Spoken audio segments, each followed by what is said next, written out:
Beep, beep, beep. Hey. Beep. Right.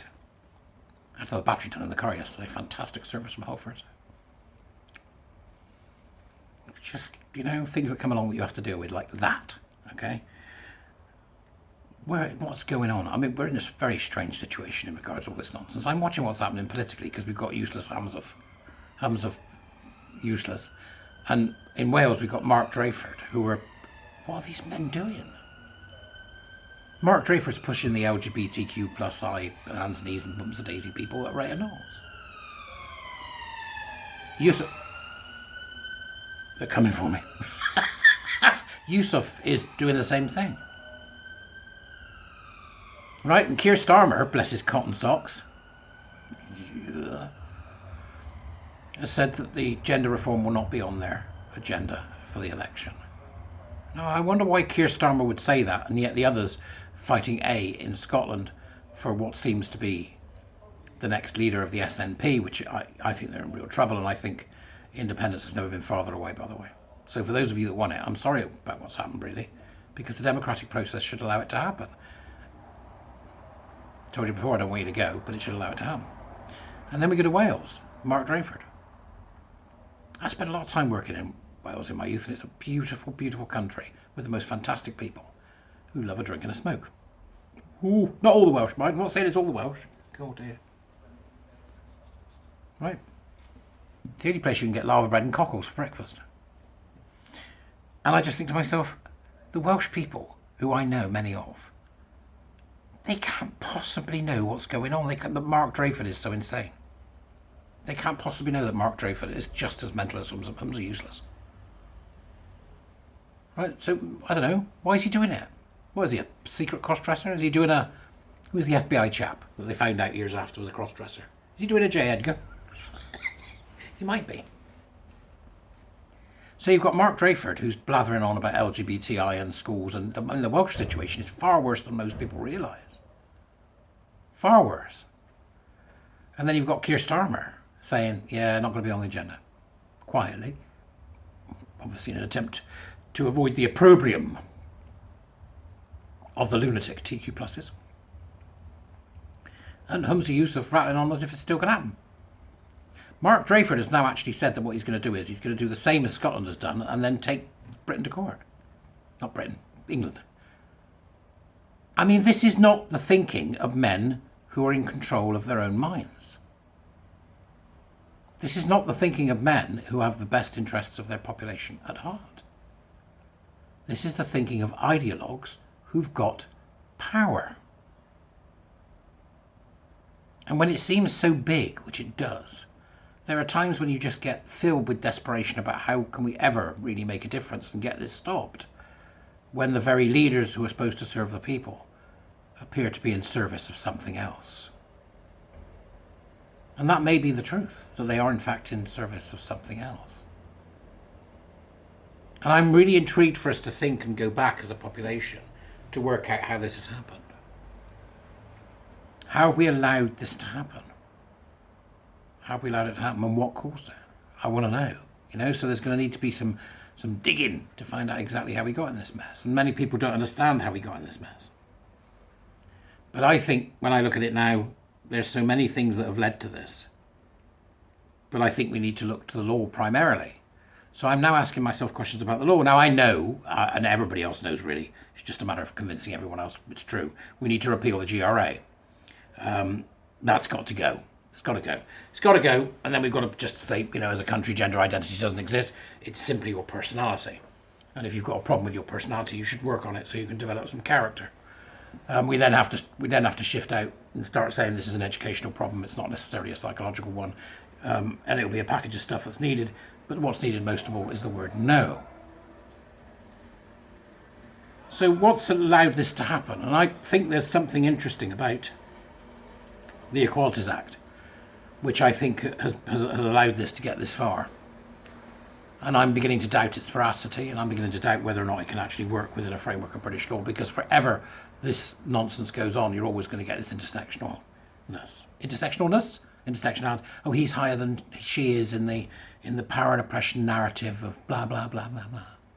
we've given a gift to mad leftists that they must be jumping about thinking this can't be real.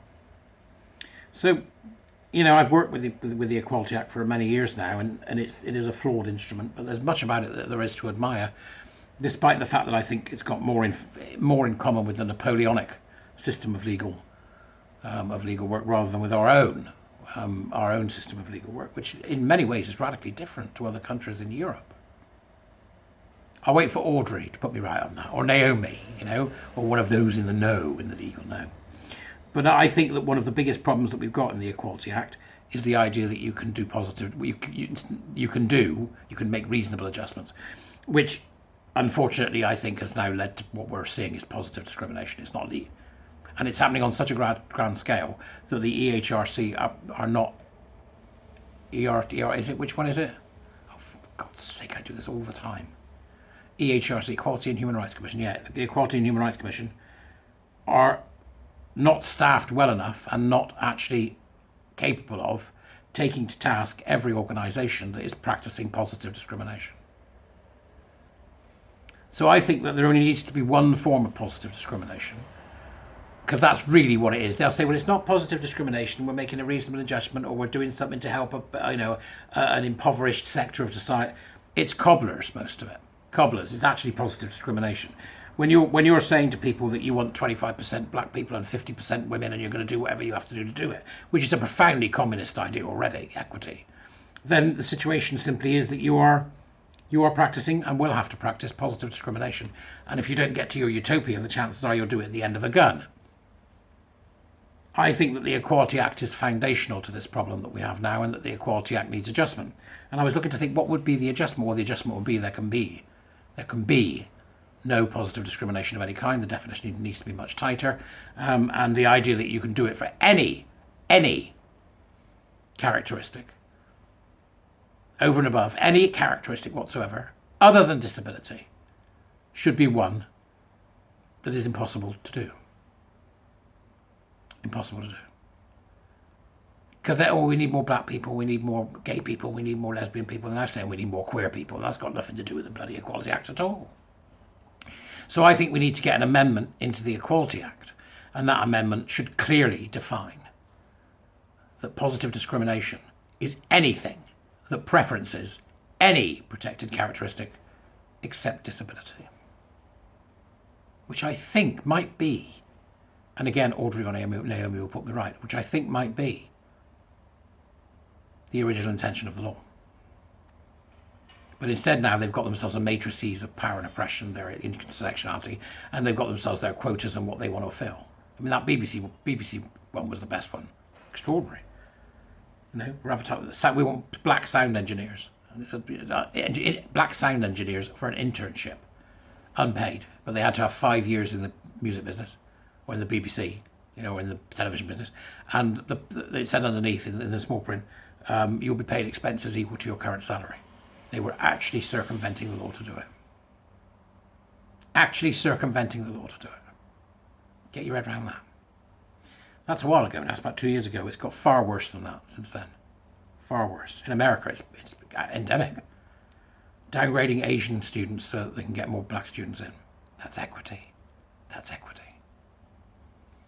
I listen to the university bods wobble on about, well, we need to have more people in and there needs to be more inclusivity. You don't need more people in, you need less. We need less of you, universities. We need to close many of you.